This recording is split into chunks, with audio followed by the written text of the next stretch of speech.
Hello दोस्तों, आप सभी का स्वागत है रतन क्लासेस 2.4 में। आज मैं हिस्ट्री का, प्राचीन हिस्ट्री का बहुत ही ज़बरदस्त ट्रिक कहिए या फिर सब्जेक्ट वाइज लेकर आए हैं। जो सम्राट अशोक से संबंधित जो शिलालेख है उसके बारे में आज मैं आप लोग के बीच में चर्चा करने वाला हूं। जो एक आपके लिए एंशिएंट हिस्ट्री का एक बहुत ही सार माना जाए कि अशोक से संबंधित जो शिलालेख हैं उसके बारे में 14 शिलालेख है ना, उसके बारे में आज चर्चा करेंगे। ठीक है, तो देखिए पहला है, यहाँ पर देखिए अशोक के 14 शिलालेख का वर्णन किया गया है। सूत्र है पम अधम नीतीश प्रविकज। आपका ये ट्रिक हो या शॉर्ट ट्रिक जिसको बोलते हैं, अशोक के 14 शिलालेखों का वर्णन। सूत्र है पम अधम नीतीश प्रविकज। पो से होता है पहला, जो पहला शिलालेख है अशोक का पहला शिलालेख से पो न क्या होता है, पशु बलि की निंदा किया गया है। वो पशु बलि क्या होता है, जैसे किसी भी धर्म अनुष्ठानों के बीच में जो पशु का बलि दिया जाता है ना, या नर बलि दिया जाता था पहले ज़माने में, उसमें ये निंदा किया गया है। ठीक है। दूसरा होता है मम, म से पम से हो गया पशु बलि, म से मम, यानी म से दूसरा शिलालेख जो है ना, म से कहा जाता है मनुष्य एवं पशु की चिकित्सा का वर्णन आपको उसमें मिलेगा। मनुष्य एवं चिकित्सा का, पशु की चिकित्सा का वर्णन किसमें मिलेगा, शिलालेख 2 में। ठीक है। तीसरा आता है अधम, ओ से होता है अधम, ओ धम अधम ना, तो ओ से होता है अधिकारियों को निर्देश दिया गया था। तीसरा में कि अधिकारियों को निर्देश दिया गया था।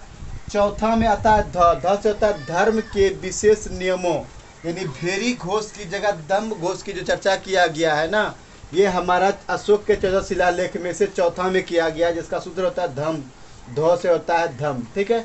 पांचवा होता है मम, प से होता है, यानी पांचवा होता है मम, म से होता है महापात्रों की नियुक्ति। ठीक है।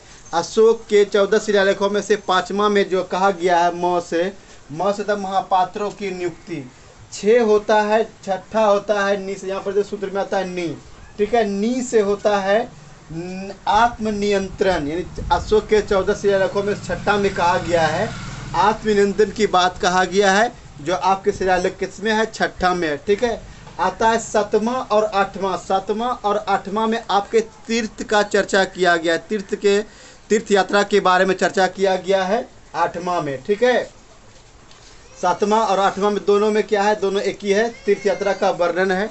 नौवां शिलालेख, नौवां शिलालेख में आपका सूत्र में आ जाता है स से होता है सच्ची भेंट एवं सच्ची शिष्टाचार, यानी मनुष्य को सच्ची भेंट एवं सच्ची शिष्टाचार के बारे में अशोक के शिलालेख जो 14 शिलालेख है उसमें से 9वां शिलालेख में इसका चर्चा किया गया है, सच्ची भेंट एवं सच्ची शिष्टाचार के बारे में। ठीक है। आते हैं 10वां शिलालेख में।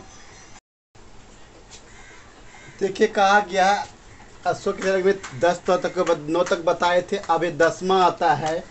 10 में आपका सूत्र आता है प्रो से, यहाँ पे 10वां है, 10 में प्रा गया, प्रजा के हित के लिए संदेश, यानी 10वां शिलालेख में अशोक ने प्रजा के हित के लिए जो संदेश दिया है उसका वर्णन है अशोक के 10वां शिलालेख में। 11वां आता है वो आ गया ना, वो से होता है वरदान, धम्म घोष की व्याख्या किया गया है अशोक के शिलालेख में वो में। ठीक है। एक तो वहाँ पर था अशोक का शिलालेख धम्म की वजह से भेरी घोष की जगह किया गया था छठा में। अब यहाँ पर देखिए शिलालेख 12वां है। 12वां में कहा गया है विचारों का सम्मान, यानी अशोक के 12वां शिलालेख में कहा गया है किसी का भी जो विचार होता है ना उसके सम्मान की बात कहा गया है, किसमें, अशोक के 12वां शिलालेख में। और ये अगला आता है अशोक का 13वां शिलालेख। इसमें 13वां शिलालेख में आपका आता है को से होता है कलिंग युद्ध का वर्णन अशोक के 13वां शिलालेख में, जो ये बहुत ही वेरी इंपॉर्टेंट, जो सब बहुत सारे एग्जाम में पूछ लिए गए हैं। अशोक के 13वां शिलालेख में किसकी चर्चा किया गया है, तो अशोक के 13वां शिलालेख में कलिंग युद्ध का वर्णन है। ठीक है। आता है 14वां है आपका भैया, 14वां शिलालेख में आपका नंबर आता है जो से होता है 14वां शिलालेख में जनता को धार्मिक जीवन बिताने का संदेश दिया या आदेश दिया है हमारे सम्राट अशोक ने। ठीक है। तो ये था आपका अशोक के 14 शिलालेखों का एक विस्तार से वर्णन किया था ठीक है, हम आपको शॉर्ट ट्रिक से आपको समझाने का प्रयास किए हैं। ठीक है, अगर ये प्रयास आपको अच्छा लगा हो या ये वीडियो आपको अच्छा लगा हो तो हमारे चैनल को सब्सक्राइब कीजिए और इसे दोस्तों में शेयर कीजिए और लाइक दबन बटाना ना भूलिए। मिलते हैं नेक्स्ट वीडियो में, तब तक के लिए धन्यवाद।